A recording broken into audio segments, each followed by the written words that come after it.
Olá, hoje nós estamos gravando aqui num lugar muito bonito, muito agradável, o campus da Unicamp, e eu vim exatamente para conversar com vocês num ambiente mais agradável e bonito, né? E vamos falar sobre alienação parental. Você já ouviu falar em alienação parental? Você sabe o que significa essa expressão alienação parental? E você sabe o que nós podemos fazer para melhorar o sofrimento de famílias, de crianças, de pais, de mães que sofrem esse tipo de problema? Chama-se alienação parental as alterações que geralmente acontecem nas famílias quando, por um problema sério de divisão e separação litigiosa, um dos pais, seja a mãe ou o pai, acaba usando inadequadamente as crianças para atacar o outro cônjuge. E com isso traz sofrimentos graves às crianças, levando a complicações muito sérias.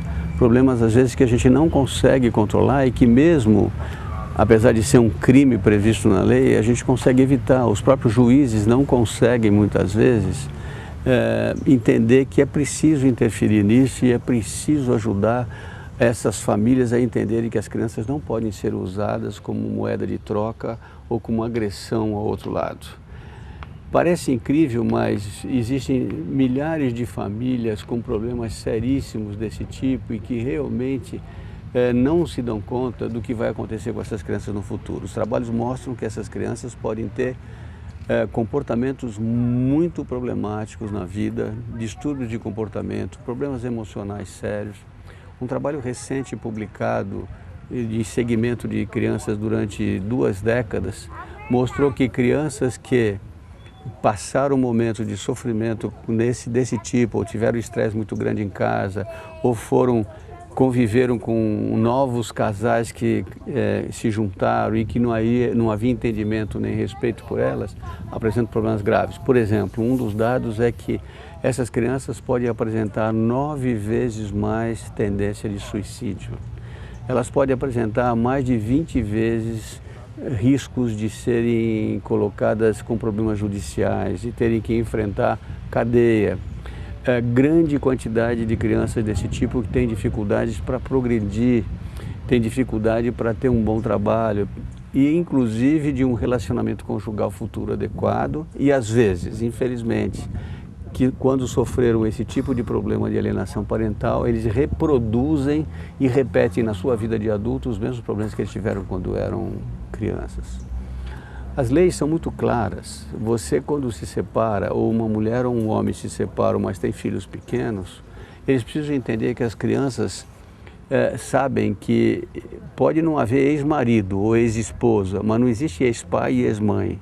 O pai é aquele que realmente é pai desde o nascimento, e a mãe é mãe desde o nascimento. E eles precisam ser respeitados. Se as famílias se juntam, tem outros casamentos, tem outras pessoas cuidando, não importa.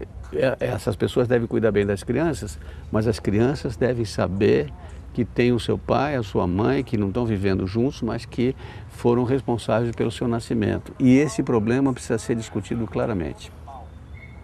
Infelizmente, na maior parte das vezes, mesmo na justiça, quando se faz qualquer tipo de chamamento para que essas pessoas sejam avaliadas e sejam explicados o que está acontecendo, se pede ajuda dos conselhos tutelares, na maior parte das vezes não se modifica essa situação e as pessoas não mudam. Na maior parte das vezes, quem fica com os filhos depois de uma separação é a mãe. Até porque os juízes, e isso é verdade, e eu acho que eles têm razão, sabem que a relação mãe-filho muitas vezes é muito mais intensa que a relação pai-filho. E é natural que a maior parte das vezes os filhos ficam com as mães. Menos de 5% dos casos as crianças ficam com o pai. Exatamente isso, quando isso acontece, foi uma decisão judicial por algum problema. Pois bem, é por isso também que muitas vezes a maior problemática que a gente tem é com essas mães que acabam agredindo o pai, ou os pais que também agridem a mãe e que acabam levando essas crianças a terem esses sofrimentos emocionais que sempre existem. É muito fácil dizer, não, é melhor separar do que viver brigando. Em parte é verdade, mas separar tem que separar com conhecimento de causa e com uma posição adequada, com pessoas que realmente respeitem os outros e que possam entender que as crianças não têm culpa dos adultos não terem se entendido. E mais, você muitas vezes também tem que entender que a problemática da alienação parental não é necessariamente usada só quando você tem problemas de separação. Existe alienação parental, às vezes, dentro da própria família que ainda não se separaram. Por exemplo, quando você tem um pai ou uma mãe brigando dentro de casa e um deles faz alienação. Vira para a criança e fala, sua mãe é isso, é aquilo, seu pai não aparece, ele não ajuda em nada, não faz nada. Isso é alienação parental. Isso forma a personalidade da criança. É claro que nós entendemos que a vida não é fácil, que as pessoas têm muitos problemas e que elas precisam realmente, de uma forma ou de outra, extrapolar, colocar suas energias para fora. Mas filho é algo que você tem que lembrar que quando ele nasce, você tem uma responsabilidade para o resto da sua vida. E a infância, hoje em dia, claramente mostra que um adulto feliz é fruto de uma infância feliz. Quando a infância não foi feliz, quando a infância foi problemática, o sofrimento aconteceu, a probabilidade e a possibilidade de que essas pessoas possam ser infelizes no futuro é muito grande. Nós falamos muito hoje dos primeiros 1000 dias, a gestação, os primeiros 2 anos de vida. Falamos também da importância até o 6º ano de vida.